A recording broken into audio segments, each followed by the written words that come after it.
sampai RM100 sebelum berlaku kemalangan.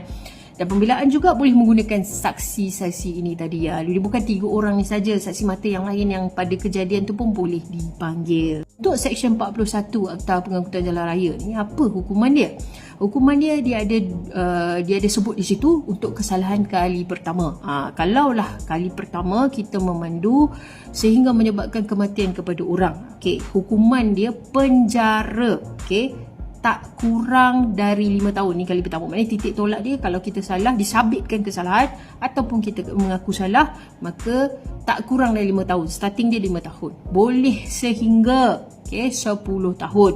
Dan juga kita akan didenda, iaitu denda tak kurang daripada RM20,000 sehingga RM50,000. Boleh sehingga.